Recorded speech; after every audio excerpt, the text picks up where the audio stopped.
So when you're talking about the Nile and we're talking about ancient Egypt, how far back do you think that goes? Oh, I think the Nile goes back a very, very, very long way. The Nile River system 12,500 years ago looked much the same as it does today. Actually, Africa suffered much less from sea level rise than many other continents. The place that was most dramatically affected by sea level rise was around Indonesia and Malaysia. Geologists call it the Sunda Shelf.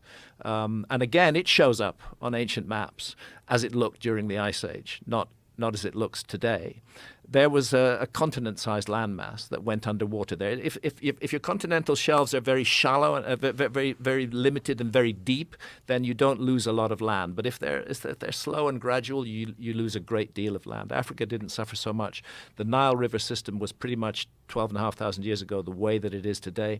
The big difference was that the Sahara Desert was green and fertile. And this coincides with Dr. Robert Schoch's absolutely assertion that when you look at the Temple of the Sphinx, you're dealing with thousands of years of water erosion. Yes. And the last time there was water like that in the Nile Valley was when? The last time you had the water erosion like that in the Nile Valley was precisely during the Younger Dryas. The Younger Dryas was a period of extremely heavy rains in Africa, and it's rainfall, it's erosion caused by heavy rains that is the enigma on the Great Sphinx. We're not saying that there was a flood came over the Great Sphinx. What Robert Schoch is saying, and what his evidence clearly demonstrates, is that we're looking at what's called precipitation-induced weathering that was caused by exposure to about 1,000 years of extremely heavy rainfall.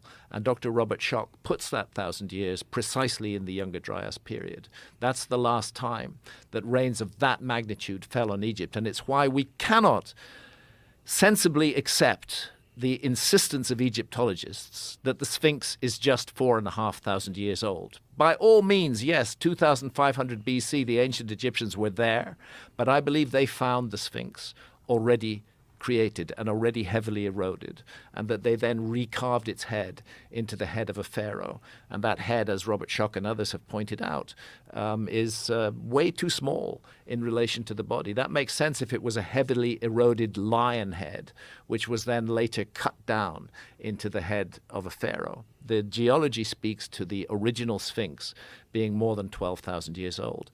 And that's the funny thing, because when Robert Schoch, and let's not forget John Anthony West, and I know you had him on his show before he passed.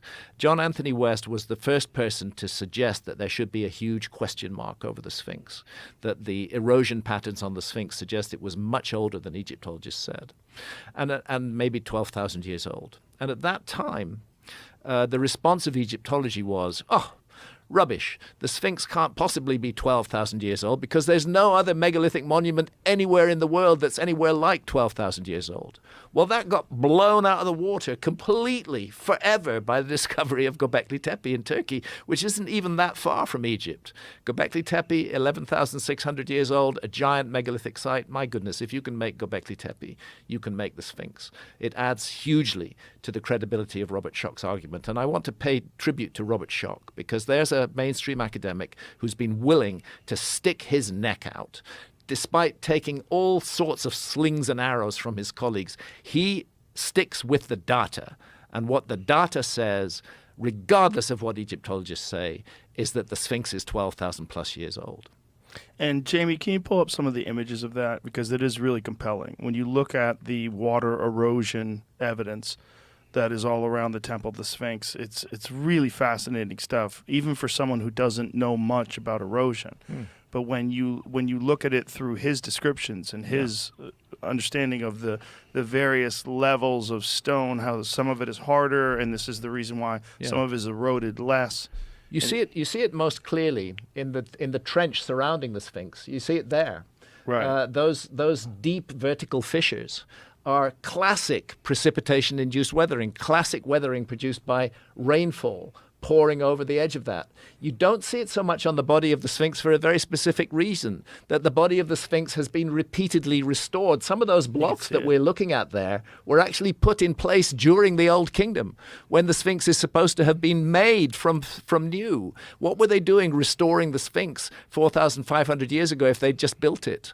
You know, logic needs to be applied to this whole process, and we need to free ourselves from the dogma of the academic mainstream. And so if this water erosion began thousands and thousands of years ago, thousands and thousands of years earlier than conventional Egyptologists date this era, how old do you think that actual civilization was? Like, how far back? I think it could go back 20,000 years before that. I think it was around all that time. And again, this is a point that I think needs to be made.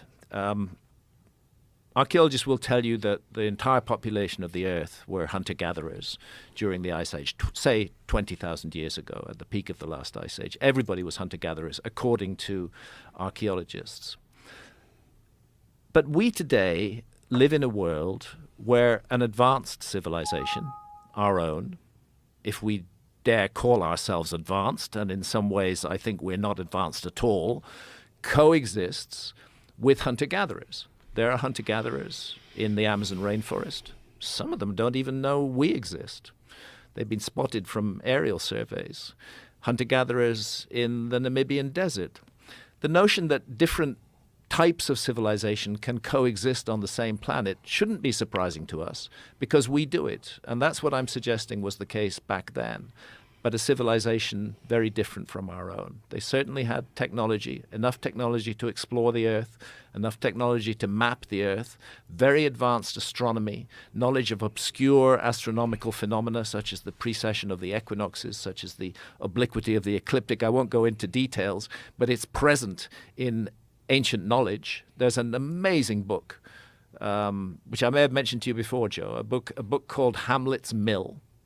And it was written by two professors of the history of science, Giorgio de Santillana and Hertha von Deschen, back in the 60s.